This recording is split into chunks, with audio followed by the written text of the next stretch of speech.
बांग्लादेश की प्रधानमंत्री शेख हसीना ने अपने पद से इस्तीफा दे दिया है। इस्तीफे के बाद वो अपना देश छोड़कर चली गई।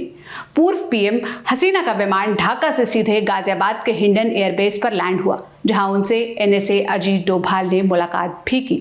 शेख हसीना के खिलाफ बीते 2 महीने से आरक्षण विरोधी छात्र आंदोलन कर रहे थे, लेकिन 39 साल पहले 15 अगस्त के दिन भी शेख हसीना के परिवार के साथ कुछ ऐसा हुआ था जिसकी एक बार फिर चर्चा हो रही है। 15 अगस्त 1975 के दिन शेख हसीना के पिता और बांग्लादेश के संस्थापक शेख मुजीबुर रहमान समेत उनके परिवार की हत्या कर दी गई थी। उस वक्त शेख हसीना अपनी बहन के साथ देश से बाहर थी, इस वजह से वो बच गई। शेख हसीना के पूरे परिवार की हत्या की ये कहानी क्या है, इसके बारे में हमने अपने रोजाना के कार्यक्रम दुनियादारी में विस्तार से बताया था। आप भी सुनिए वो किस्सा। 15 अगस्त की तारीख को इतिहास में कैसे याद रखा जाता है? 1945 में जापान के सम्राट हिरोहितो ने रेडियो पर सरेंडर की घोषणा की। इस तरह दूसरा विश्व युद्ध खात्मे की तरफ बढ़ा। इसी रोज़ 1947 में भारत को ब्रिटिश शासन से आज़ादी मिली थी। 1948 में 15 अगस्त को ही साउथ कोरिया की स्थापना हुई थी और 1975 में इसी तारीख को बांग्लादेश के तत्कालीन राष्ट्रपति शेख मुजीबुर रहमान की हत्या कर दी गई थी। शेख मुजीब को बांग्लादेश का राष्ट्रपिता माना जाता है। उन्हीं के नेतृत्व में पूर्वी पाकिस्तान के लोगों ने आज़ादी की लड़ाई लड़ी। फिर भारत और पाकिस्तान के बीच युद्ध हुआ, इसमें पाकिस्तान की हार हुई। उन्हें पूर्वी पाकिस्तान पर से अपना दावा छोड़ना पड़ा और आखिरकार 16 दिसंबर 1971 को पूर्वी पाकिस्तान बांग्लादेश बन गया। उस वक्त शेख मुजीब पश्चिमी पाकिस्तान की जेल में बंद थे। युद्ध के बाद उन्हें रिहा किया गया। वो बांग्लादेश वापस लौटे उसके बाद और सरकार की कमान उनके हाथों में दी गई। वो पहले प्रधानमंत्री बने और फिर जनवरी 1975 में राष्ट्रपति का पद उन्होंने संभाला। लेकिन उनकी पीठ पीछे बहुत कुछ ऐसा चल रहा था जिसकी उन्हें भनक तक नहीं थी। नतीजतन 15 अगस्त को सेना के कुछ अफसरों ने शेख मुजीब और उनके पूरे परिवार की हत्या कर दी। बच्चों तक को बख्शा नहीं गया। परिवार के नरसंहार के बाद उनके खानदान में सिर्फ 2 बेटियां बची, वो भी इसलिए क्योंकि वो उस वक्त देश में थी नहीं। उनमें से एक का नाम शेख हसीना था, जो बाद में बांग्लादेश की प्रधानमंत्री हुई, अभी भी हैं। आज हम ये कहानी आपको क्यों सुना रहे हैं? दरअसल बांग्लादेश के जस्टिस मिनिस्टर अनीसुल हक ने नया राज खोला है। न्यूज़ एजेंसी पीटीआई को दिए इंटरव्यू में उन्होंने कहा, शेख मुजीब की हत्या का एक मास्टरमाइंड कनाडा और एक यूएस में रह रहा है। दोनों को बांग्लादेश लाने की कोशिश जारी है। उम्मीद है कि इसमें जल्दी ही सफलता मिलेगी। तो आज हम जानेंगे कि शेख मुजीब की हत्या की पूरी कहानी क्या है, उस हत्याकांड के बाद बांग्लादेश में क्या हुआ था और 48 बरस बाद भी शेख मुजीब के हत्यारे बाहर क्यों हैं, कैसे हैं। नमस्ते, मेरा नाम है निखिल और आप देखना शुरू कर चुके हैं ललन टॉप का अंतर्राष्ट्रीय प्रसंगों से जुड़ा रोजाना का कार्यक्रम दुनियादारी। आज यहाँ कहानी शेख मुजीब के हत्यारों की सुनाई जाएगी। एब्रोर संग्राम, मुक्तिर संग्राम, स्वाधीनोत्तर संग्राम, ये मुक्ति की लड़ाई है, ये स्वाधीनता का आंदोलन है। रोक तो जो खून दिए ची, रोक तो आरो देबे, यानी हमने अपना खून दिया है, ज़रूरत पड़ी तो और खून देंगे। 7 मार्च 1971 को ढाका के रेस कोर्स मैदान में शेख मुजीब ने मन से जब यह कहा, तभी समझ आ चुका था कि निर्णय की घड़ी आ चुकी है। बांग्लादेश में भारत के उच्चायोग में काम कर चुके शांतनु मुखर्जी ने लिखा, बांग्ला रेडियो के दिग्गज उद्घोषक देव दुलाल बंदोपाध्याय ने मुजीब के भाषण को बार बार सुनाया। जनता रोमांचित हो गई। इसका ऐसा असर हुआ कि भारत के कई घरों में नए रेडियो सेट खरीदे गए और कुछ ने नई बैटरीज इकट्ठा कर ली। मुजीब पूरे भारत में छा चुके थे। लेकिन पश्चिमी पाकिस्तान में हाल बिल्कुल उल्टा था। तानाशाह राष्ट्रपति याह्या खान की नींद उड़ गई। फिर याह्या ने शेख मुजीब को रास्ते से हटाने का प्लान तैयार किया और इसकी बैक स्टोरी हम यहाँ आपको ब्रीफ में बता रहे हैं। अगस्त 1947 में भारत का विभाजन हुआ, नया मुल्क बना पाकिस्तान। इसके 2 हिस्से थे। जो आज का पाकिस्तान है वो कहलाया वेस्ट पाकिस्तान, क्योंकि पश्चिम में था। जो आज का बांग्लादेश है वो कहलाया ईस्ट पाकिस्तान, पूर्वी पाकिस्तान। ईस्ट में बांग्ला बोलने वाले बहुमत में थे, लेकिन सत्ता का केंद्र वेस्ट में था। वो उर्दू थोपना चाहते थे और इसका खूब विरोध हुआ, आंदोलन हुआ। पूर्वी पाकिस्तान के लोग ज़्यादा शक्तियों की मांग करने लगे तो उनका दमन हुआ। इसके चलते आक्रोश बढ़ता ही गया। अयूब खान के बाद याह्या सत्ता में आए। 1970 में एक लीगल फ्रेमवर्क ऑर्डर LFO तैयार करवाया। क्या तय हुआ? इसमें तय हुआ कि पूरे मुल्क में लोकतांत्रिक व्यवस्था लाई जाएगी। अगस्त 1970 में नेशनल असेंबली की 300 सीटों के लिए चुनाव कराए जाएंगे। बहुमत हासिल करने वाली पार्टी सरकार बना लेगी। आबादी के आधार पर सीटों का निर्धारण होगा। ईस्ट पाकिस्तान की आबादी ज्यादा थी तो उन्हें 162 सीटें दी गई। वेस्ट के हिस्से में 138 सीटें आईं। यह भी तय हुआ कि नेशनल असेंबली के गठन के 4 महीनों के भीतर नया संविधान भी बनाया जाएगा। मंजूरी पर फाइनल डिसीजन राष्ट्रपति लेंगे। और चुनाव के बाद शेख मुजीब अपनी 6 सूत्री मांगों से पीछे हट जाएंगे, मतलब एक तरह का कॉम्प्रोमाइज। दिसंबर 1970 में चुनाव भी हुए। आवामी लीग ने ईस्ट पाकिस्तान में एक तरफा जीत हासिल की, स्वीप किया। उनके खाते में 160 सीटें आ गईं। वेस्ट पाकिस्तान में जुल्फिकार अली भुट्टो की पीपीपी को 81 सीटें मिली। बहुमत आवामी लीग के पास था। जैसा तय हुआ था उसके हिसाब से शेख मुजीब को सरकार बनानी चाहिए थी, प्रधानमंत्री बनना चाहिए था, लेकिन भुट्टो ने नतीजों को मानने से इनकार कर दिया। प्रोटेस्ट की धमकी दे दी। मार्च 1971 आते आते हालात बेकाबू हो गए।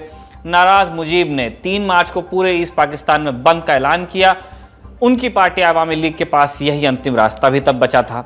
अब ये प्रोटेस्ट जैसा चालू हुआ लगातार बढ़ता ही गया। 7 मार्च को मुजीब ने ढाका में आज़ादी की अपील कर दी, लोगों से बाहर निकलने के लिए कहा। याया को चुनौती ये बर्दाश्त नहीं हुई। उसने अपने भरोसेमंद जनरल टिक्का खान को ढाका रवाना कर दिया। इसके बाद तो दमन, सैन्य क्रूरता और नरसंहार का अकल्पनीय चैप्टर शुरू हुआ। टिक्का ने आगे जो कुछ किया उसने उसे बंगाल के कसाई के नाम से कुख्यात कर दिया। 25 और 26 मार्च की दरमियानी रात मुजीबुर रहमान को अरेस्ट कर लिया गया। उसी रोज ऑपरेशन सर्च लाइट को भी हरी झंडी दिखाई गई। पाकिस्तानी सेना ने आवामी लीग के नेताओं के साथ साथ छात्रों, हिंदुओं और बांग्ला मुस्लिमों और महिलाओं को निशाने पर ले लिया। शरणार्थी भागकर भारत आने लगे। तब भारत ने पूरी दुनिया के ताकतवर देशों से दखल देने की अपील की थी कि हमारे यहाँ ये रेफ्यूजी इन्फ्लक्स हो रहा है, आप इंटरवीन कीजिए। कोई नहीं माना। फिर भारत ने मुजीब के समर्थकों को ट्रेनिंग देनी शुरू की, लड़ने के लिए तैयार किया और दिसंबर 1971 में पाकिस्तान ने भारत पर हमला कर दिया। युद्ध शुरू हुआ। इसके बाद विधिवत 13 दिन बाद पाकिस्तान ने ढाका में सरेंडर कर दिया। भारत ने बांग्लादेश को मान्यता देने में देर भी नहीं की। इसी तरह पूर्वी पाकिस्तान बांग्लादेश बना। शेख मुजीब इस आंदोलन के सबसे बड़े नायक थे। ऑब्वियसली आज़ादी के बाद सत्ता उनके हाथों में गई। 1972 में संविधान बना और 1973 में बांग्लादेश में पहला आम चुनाव भी हुआ। इसमें आवामी लीग को एक तरफा जीत मिली। शेख मुजीब औपचारिक तौर पर चुने हुए प्रधानमंत्री इस तरह बने, लेकिन जल्दी ही उनके सामने नई मुसीबत खड़े होने वाली थी। देश में भ्रष्टाचार बढ़ने लगा, परिवारवाद की समस्या भी पनपने लगी, आर्थिक संकट से जनता परेशान थी ही, लोग नाराज होने लगे। ऐसी नाराजगी सेना के एक धड़े में भी थी। इन सब के बीच जनवरी 1975 में शेख मुजीब ने संविधान संशोधन करा दिया और इस संशोधन के नतीजे में खुद को 5 बरस के लिए राष्ट्रपति घोषित कर दिया। बांग्लादेश को 1 पार्टी स्टेट बनाने का अधिकार भी हासिल कर लिया। तर्क ये कि मुल्क में विदेशी शक्तियां हावी हो रही हैं और एक साजिश रची जा रही है। शेख मुजीब विदेशी षड्यंत्र की बात कर रहे थे, लेकिन उन्होंने अंदर खाने चल रहे घालमेल पर ध्यान नहीं दिया। रिपोर्ट्स बताती हैं कि भारत की खुफिया एजेंसी RNAW ने भी उन्हें आगाह किया था, लेकिन वो माने नहीं। फिर आई 15 अगस्त 1975 की तारीख। तड़के सुबह का वक्त था। ढाका के धनमंडी में शेख मुजीब के घर पर सन्नाटा पसरा था और पूरा परिवार गहरी नींद में था। कभी कभार संतरियों के बूटों से सन्नाटे में खलल पड़ता था, वरना शांति ही थी। उसी समय ढाका कैंट के एक कमरे में इकट्ठा अफसर अपनी योजना को अंतिम रूप दे रहे थे। उन्होंने प्रण लिया कि शेख मुजीब को हटाने के बाद एक इस्लामी सरकार का गठन किया जाएगा। इसके बाद टैंक्स और खतरनाक हथियार लेकर वो शेख मुजीब के घर पहुंचे। फिर हमला शुरू किया। शेख मुजीब ने पुलिस को फ़ोन किया, लेकिन किसी ने उनका फ़ोन उठाया नहीं और फिर वो खुद नीचे आए। चिल्लाकर पूछा कि क्या चाहते हो। सामने खड़ा अफसर भौचक्का रह गया। उसके गले से आवाज़ नहीं निकल रही थी। तब इतने में एक दूसरा अफसर आया और उसने शेख मुजीब को गोलियों से भून डाला। कुछ ही सेकंड्स में उनका बेजान शरीर ज़मीन पर था। इसके बाद बागी सैनिकों ने उनके परिवार के लोगों को ढूंढा। उस सुबह परिवार के कुल 17 लोगों की हत्या हुई। सबसे छोटा पीड़ित महज 4 बरस का था। इसके अलावा शेख मुजीब के 4 सबसे करीबी लोगों को पकड़कर जेल में डाल दिया गया। नवंबर 1975 में जेल में ही उनकी भी हत्या कर दी गई। लंदन टाइम्स ने 16 अगस्त 1975 के अपने संपादकीय में लिखा, अगर शेख मुजीब की इतनी बेरहमी से हत्या होनी थी तो बेहतर होता कि बांग्लादेश आज़ाद मुल्क ना ही बनता। हत्याकांड वाली दोपहर को ही नई सरकार का गठन हुआ। शेख मुजीब की सरकार में कॉमर्स मिनिस्टर खान डाकेर मुश्ताक को राष्ट्रपति बनाया गया। मुश्ताक के अमेरिकी खुफिया एजेंसी CIA के साथ दोस्ताना संबंध बताए गए। बाद में कहा तो ये भी जाता है कि शेख मुजीब की हत्या के पीछे CIA ही थी, क्योंकि उस दौर में कोल्ड वॉर चरम पर था। US ने अलग विचारधारा रखने वाले कई देशों में सरकारें इस तरह गिराई थीं। उसने 1971 के युद्ध में भी पाकिस्तान का समर्थन किया था, और तो और अमेरिका ने शेख मुजीब के हत्यारों को शरण भी दी। शक की सुई पाकिस्तान पर भी थी। पाकिस्तान मुश्ताक की सरकार को मान्यता देने वाला पहला देश था। खैर, मुश्ताक ने राष्ट्रपति बनते ही मार्शल लॉ लगा दिया। कुछ दिनों के बाद शेख मुजीब की हत्या में शामिल सभी लोगों को अध्यादेश लाकर माफ कर दिया गया। अगले 21 वर्षों तक बांग्लादेश में शेख मुजीब का नाम लेना भी मुश्किल रहा। इस बीच सेना के अंदर फूट और विद्रोह का सिलसिला जारी रहा। फिर 1996 का साल आया, आवामी लीग ने चुनाव जीता, तब जाकर 1975 वाले अध्यादेश को रद्द किया गया और फिर शेख मुजीब के हत्यारों को अदालत के कटघरे में खड़ा किया जा सका। 1998 में निचली अदालत ने 15 पूर्व सैनिकों को मौत की सजा सुनाई। उनमें से एक अब्दुल माजिद भी था। उसे हत्याकांड के टाइम रेडियो स्टेशन पर तैनात किया गया था। बाद में उसने सरकार में अहम पदों पर काम किया। 1996 में आवामी लीग की सरकार बनने के बाद वो देश छोड़कर भाग गया। 23 वर्षों तक वो छिपा रहा। मीडिया रिपोर्ट्स में दावा किया गया कि वो लंबे समय तक कोलकाता में भी रहा। मार्च 2020 में वो चुपके से ढाका लौटा, मगर पकड़ लिया गया। अप्रैल 2020 में उसको फांसी पर चढ़ा दिया गया। बाकी का क्या हुआ? CID ने 20 लोगों को आरोपी बनाया था। निचली अदालत ने 15 को मौत की सजा दी। फिर हाई कोर्ट में अपील हुई। हाई कोर्ट ने 12 की मौत की सजा बरकरार रखी और यहां से मामला सुप्रीम कोर्ट गया।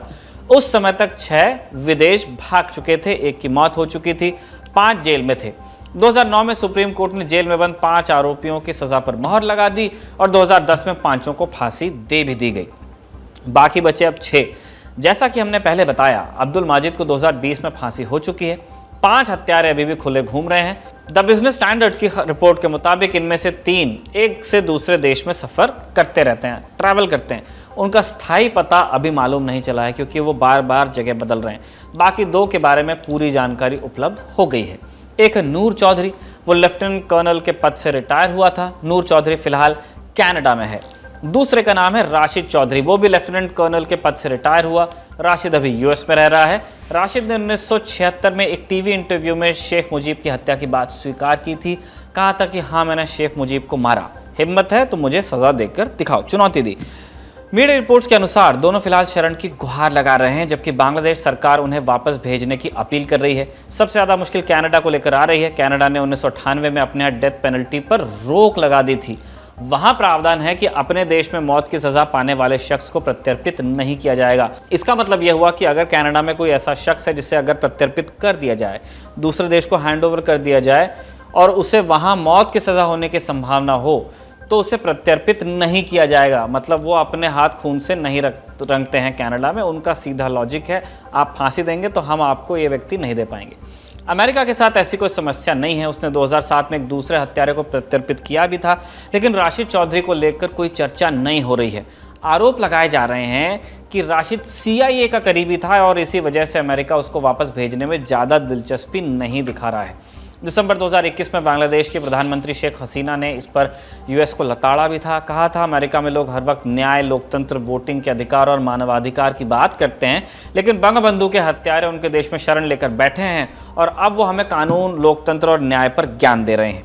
ये आश्चर्यजनक है। और अब जस्टिस मिनिस्टर ने फिर से, न्याय मंत्री ने हत्यारों को बांग्लादेश लाने की कोशिश तेज की है। क्या ये कोशिश सफल हो पाएगी? ये देखने वाली बात होगी।